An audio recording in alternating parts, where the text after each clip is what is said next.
Bonsoir à tous et bienvenue dans le journal. Voici les titres de l'actualité. Apprêtez-vous à danser le Ziglibiti. Nous vous amènerons sur les traces de cette danse mythique de l'ouest du pays. Une danse rendue célèbre au XXe siècle par l'une des légendes de la musique ivoirienne, Ernesto Djedje. Et d'ailleurs, comment cet héritage est entretenu? Nous y répondrons dans l'escale 225. La tension est montée ces derniers jours entre le Burkina Faso et le Ghana. Ouagadougou a rappelé son ambassadeur à Accra et convoqué l'ambassadeur ghanéen. Tout cela intervient après les propos du président ghanéen qui a affirmé hier, en marge du sommet Afrique-États-Unis, que les paramilitaires russes du groupe Wagner étaient présents chez son voisin burkinabé. Voilà pour le sommaire. Vous faites toujours bien de choisir RTU2 pour vous informer. Tout d'abord, la rubrique de ce soir.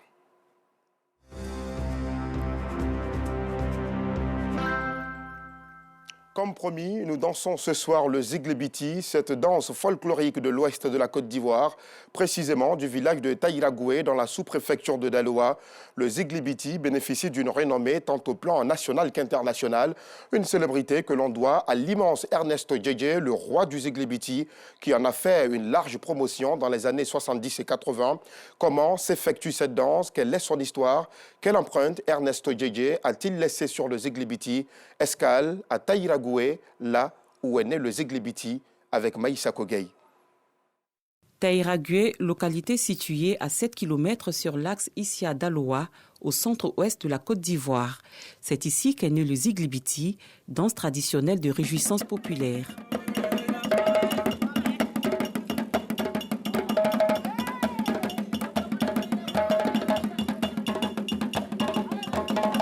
Le Ziglibiti s'effectue en groupe. Les pas se réalisent selon les paroles. À l'époque coloniale, le Ziglibiti était exécuté pour accompagner le premier chef du canton Wallon Sud, Rabé Bogué, lors de ses tournées dans les différents villages. Il faut dire que depuis 1958, déjà la première sortie officielle de cette danse fut l'occasion de l'inauguration du pont Félix Houphouët-Boigny. Nos parents y étaient. La seule danse dans le Haut-Sandra qui a été invitée, c'était bien le Ziglibiti. Partout où vous vous retrouvez, quand on parle du Ziglibiti, quand on parle de Taïragoué, les gens sont déjà géographiquement situés. Cette danse nous a apporté beaucoup. Vous allez sur les réseaux sociaux, vous trouverez la page du Ziglibiti. Donc, nos parents avaient leur manière à eux de danser le Ziglibiti. Autrefois, en plus du Ziglibiti, d'autres danses étaient effectuées dans le village. Il s'agit entre autres de la danse du masque ou le glé, ainsi que le bayerélé, très suivi dans les années 70. À partir des années 80, elles ont toutes été absorbées par le Ziglibiti, devenu l'unique danse à Taïragoué.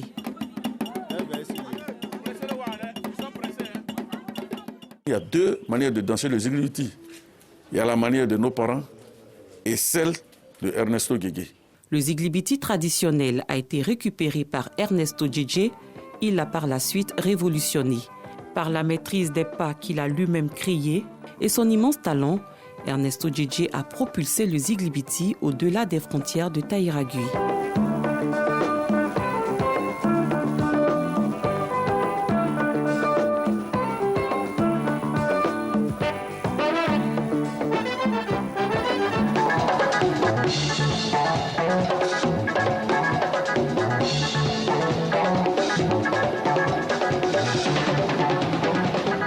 Surnommé l'Union Entrée Nationale, l'épervier ou encore le roi du Ziglibiti, Ernesto Djedje, de son vrai nom. Ernest Djedje Bleloué est né en 1947 à Taïragoué. Chanteur, poète, fabuliste danseur, arrangeur et guitariste, il doit surtout sa renommée à ses performances scéniques, notamment ses déhanchés particuliers. Les pas du Ziglibiti d'Ernesto Djedje symbolisent les gestes de l'aigle et la puissance de ce rapace lorsqu'il attaque une proie.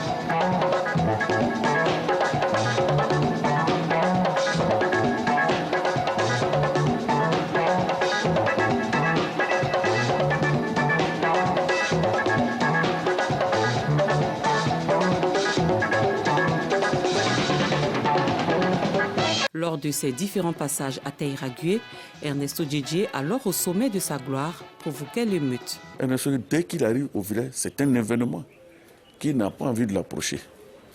qui n'a pas envie de causer avec lui. Il ne passait jamais inaperçu dans notre village. Tout le village était sorti pour aller prendre part à un match amical intervillage à Kibou. Quand il est venu, il a demandé mais où sont partis tous mes frères. Il a dit non, il y a une coupe de vacances organisée à Kibou. Donc tout le monde allait là-bas. Il avait un jeu de maillot qu'il voulait offrir au village. Il s'est rendu à Kibou. Là-bas, il a fait des émeutes là-bas. Ernesto Djedje a définitivement rangé le micro le 9 juin 1983 à Yamoussoukro, capitale politique ivoirienne. Ses proches et sa descendance se souviennent de lui. Ce Didier, c'est notre grande sœur. Alors, au départ, elle a eu des contacts avec un Sénégalais, un marchand. Ils ont mis Ernesto au monde. Son mari voulait aller au Gabon. Il a pris Ernesto en cachette pour aller avec lui. Quand mon père a appris ça, il les a arrêtés, il a récupéré Ernesto. Il dit, si tu veux partir avec Ernesto, prends ta femme aussi, qui est sa maman, pour aller au Gabon. Et le type n'a pas respecté ce que le père a dit. Il est parti au Gabon, il a laissé Ernesto.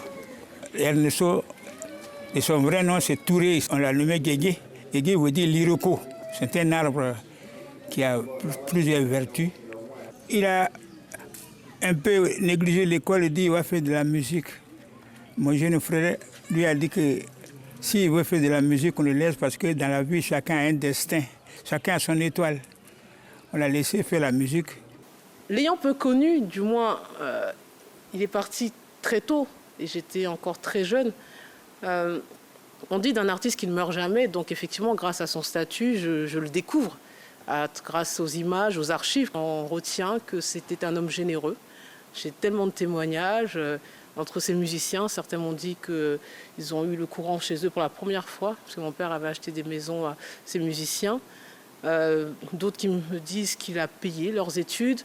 On me fait part aussi de sa générosité pour faire émerger d'autres talents. Ils sont plusieurs à m'avoir témoigné de leurs remerciements vis-à-vis de lui, son attitude. Aussi son travail, je vois que c'était quelqu'un de perfectionniste. Aujourd'hui, Ernesto Djedje a laissé quelques traces dans le village, comme cette maison inachevée dont il avait entamé la construction quelques mois avant son décès. Cette maison, Ernesto n'avait pas le temps de venir souvent au village. Il a donné les moyens à mon jeune frère Marcel Tetiali. Il a pris les maçons, ils ont monté cette maison. Bien vrai, la maison n'a pas été achevée comme il se devait. Il est mort. Alors donc c'est maintenant que nous, on va chercher les moyens pour l'achever. 39 ans après avoir tiré sa révérence, Ernesto Djedje repose ici, à Taïragui.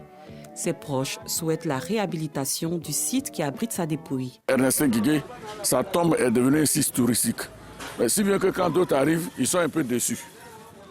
Donc ceux qui ont encore l'amour de Djedje, ceux qui ont une pensée pieuse, nous on leur demande pardon de venir jeter un coup d'œil. Et quand ils viennent jeter ce coup d'œil, il faut que ce soit le dernier, parce que s'ils retournent, il faut qu'ils reviennent en termes de réalisation. Les pas de danse sont surtout exécutés par la jeune génération en qui les aînés placent beaucoup d'espoir pour la survie du Ziglibiti.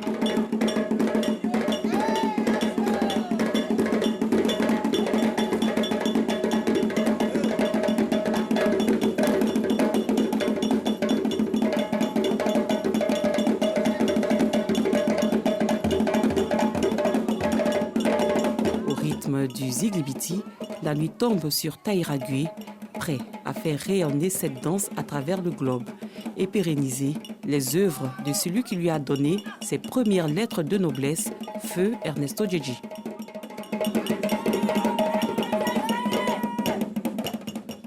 Et bien sûr, puisqu'un artiste ne meurt jamais, le Ziglibiti fera vivre encore longtemps la mémoire d'Ernesto Djedje. Et dans un tout autre chapitre, l'INPHB était récemment à Kigali au Rwanda, une visite d'immersion pour s'inspirer du modèle rwandais en termes d'innovation et de technologie. Le KELAB et le Kigali Innovation Center sont les deux sites privilégiés par la délégation ivoirienne. Le reportage d'Afficiata Karamoko Dosso. Une vision entrepreneuriale. Le KELAB en fait sa marque déposée. Cet établissement se veut un pôle d'innovation au service de la jeunesse rwandaise. Sa vocation, former les jeunes à la prise d'initiatives technologiques pour devenir des entrepreneurs innovants. 500 entreprises sont sorties de ce laboratoire, un résultat motivant pour les managers des KELAB et l'INPHB. C'est impressionnant ce qu'on a pu voir, donc avec 2 entités, une entité à la fois de laboratoire de fabrication, donc le Fab Lab, et puis une deuxième entité d'accélération et d'incubation d'entreprises qui s'appelle plus spécifiquement le K-Lab. Ça nous inspire au niveau de l'INPHB, parce que nous avons en notre sein des Fab Labs, donc il faut maintenant qu'on arrive à passer à la transformation de ces Fab Labs pour migrer vers des entités d'accompagnement à la création d'entreprises. On a un incubateur qui a été créé, il faut maintenant arriver à faire la connexion entre notre incubateur et le Fab Lab pour que justement des porteurs de projets puissent être accueillis au sein de notre incubateur, accompagnés dans le cas des Fab Labs et donc créer des entreprises dans le domaine des technologies, de l'informatique, de la télécommunication, de l'agro-industrie, etc., tous les secteurs porteurs en Côte d'Ivoire. Ce modèle de développement a favorisé la mise en place de la technopole rwandaise, visitée par les responsables de l'INPHB. Ces technopoles est l'expression de la nouvelle image des zones de production industrielle dans un espace soigneusement aménagé, une expérience rwandaise qui inspire la Côte d'Ivoire. Je pense qu'une prochaine visite s'impose parce que je me rends compte qu'il y a encore beaucoup de choses à voir. Ce qui m'étonne, c'est que un pays, on sait le passé douloureux de ce pays et puis comment il se relève et puis la force de la décision publique. C'est ça qui impressionne. Une décision de créer un parc technologique en 2010 et qui devient une réalité en 2024. Les premières entreprises vont s'installer. Les universités se sont déjà installées sur le parc et là, je pense que c'est une réelle volonté politique. Au sein de l'INPHB, qui a aussi pour projet de créer un technoparc dans la ville de Yamoussoukro, je pense qu'on devrait pouvoir s'en inspirer. On a encore beaucoup d'étapes à notre niveau à franchir, mais l'expérience rwandaise nous laisse quand même espérer qu'il est possible d'aller de l'avant. Cette visite de l'organe dirigeant de l'INPHB à Kigali est le fruit de la coopération Sud-Sud, une démarche qui met en avant des relations de partenariat entre institutions. Le cheikh Aïma Ousmane Diakité a mis fin à sa tournée de sensibilisation dans la région du Goy et du Lodjibois. À Divo, le président du COSIM a invité les populations, mais aussi les élus et les cadres à être des acteurs de la paix et de la non-violence. Il a également insisté sur la nécessité de tourner définitivement le dos à la haine sous toutes ses formes. Parga se reconnaît, Demadongi y était, son reportage. Après le Goy, le président du COSIM, Conseil supérieur des imams des mosquées des affaires islamiques en Côte d'Ivoire, en tournée à Lakota, Guitry et Divo dans la région du Lodjibois. Cette tournée du guide suprême de la communauté musulmane de Côte d'Ivoire vise à sensibiliser les populations de ces différentes localités sur l'importance qu'il y a à préserver la paix et la cohésion sociale. Cheikh Aïma Ousmane Diakité n'a pas manqué d'exhorter l'ensemble de la communauté musulmane à tourner le dos à la violence et à la haine sous toutes ses formes, mais surtout à œuvrer pour l'unité nationale. Nous voulons inviter nos concitoyens, toutes les populations, à dire non à la violence dans la politique, à dire non au discours de haine et de division. C'est contraire à la morale de toutes les religions révélées. C'est contraire à la morale de la République et aux lois de la République. C'est dans la paix, dans la cohabitation pacifique que nous allons être solidaires. C'est ce que l'islam recommande. Le président du COSIM a aussi invité les parents et la jeunesse musulmane à plus de responsabilités dans leur comportement et agissement. La question de la drogue. Des jeunes sont en train d'arriver au point de constituer maintenant des gangs, comme en Amérique latine. Ils constituent des gangs, c'est-à-dire des forces. Et souvent, ils ont des armes. Des fumoirs sont notoirement connus dans beaucoup de nos villes. Donc, il y a la violence. Mais qu'est-ce qui nous arrive?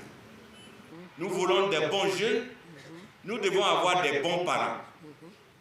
Si chaque parent jouait réellement son rôle, on va beaucoup diminuer les problèmes qu'on a avec les jeunes. Fidèles musulmans, population, guides des autres confessions religieuses et chefs traditionnels des localités visitées se réjouissent de la qualité du message de l'homme de Dieu. Je reçois un Coran venant de la Mecque. C'est la cohésion et la paix et c'est ce qui progresse maintenant. Nous avons tiré beaucoup de leçons, beaucoup d'enseignements dans tout ce qu'il vient de dire. Et cela nous va droit au cœur. Avec l'arrivée des élections, vraiment, on en a besoin. On en a besoin pour apaiser un peu les cœurs. Vraiment, le message est bienvenu. Cette visite du chef religieux musulman des Côtes d'Ivoire dans le Lot-d'Ivoire, saluée par autorités administratives, élus et cadres de la région. Les populations qui vivent en parfaite symbiose ici, en harmonie. Et aujourd'hui, vous allez renforcer cette entente afin que jamais, jamais de la vie, notre paix ne soit troublée. Nous, ici, dans la région du Lot d'Ivoire, les chefs traditionnels sont là. Nous vivons en parfaite harmonie. Aussi bien les chrétiens, les musulmans, les animistes. C'est ça qui fait notre pays, c'est ça qui fait la Côte d'Ivoire. Et c'est avec grande joie que nous participons à cette cérémonie. C'est par des prières et des bénédictions pour la stabilité et le développement de la Côte d'Ivoire, mais aussi pour des élections locales apaisées en 2023, que cette tournée de sensibilisation sur la paix et la cohésion sociale du président du COSIM a pris fin. Quoi de mieux qu'un tournoi de football pour détendre les agents des différents ministères du pays? La première édition du tournoi interministériel a débuté aujourd'hui à l'INJS de Marcory. Le tournoi, organisé par le ministère des Sports, a été remporté par celui de l'Emploi et de la Protection sociale. Patrick Dadier. Les différentes équipes ministérielles ont rivalisé dans plusieurs disciplines, notamment au Maracana, le handball, plusieurs jeux traditionnels et loisirs. Au Maracana, après plusieurs confrontations, ce sont les agents du ministère de l'enseignement technique, professionnel et de l'apprentissage qui affrontent ceux de l'emploi et de la protection sociale en finale. Une finale qui tourne à l'avantage des agents du ministère de l'emploi et de la protection sociale 1-0, après une séance de tir au but. C'est tout un plaisir. On voudrait déjà dire merci à nos autorités qui nous ont soutenus, qui ont mis tout en œuvre pour que nous soyons là aujourd'hui. Nous sommes là, comme le dit pour la première édition, c'est pour fraterniser, pour partager ensemble des moments de joie. Deux prix pour le ministère du Plan et du Développement qui s'impose d'abord aux Jeux de dames grâce à C.A. Florent et au handball après avoir disposé de leurs homologues du ministère des Sports 8-7. Au Scrabble, le ministère de la Solidarité et de la lutte contre la pauvreté peut compter sur la maestria de Kouakou Stéphane. Le jeu de Ludo a été l'affaire du ministère des Sports, vainqueur grâce à Yapi Betty. Au jeu d'Awale, Yao Kouakou Bernard, connu sous le pseudonyme d'Agoulé. Son nom d'artiste permet au ministère de l'Éducation nationale de décrocher le Graal. Dans la vie, il faut savoir faire quelque chose.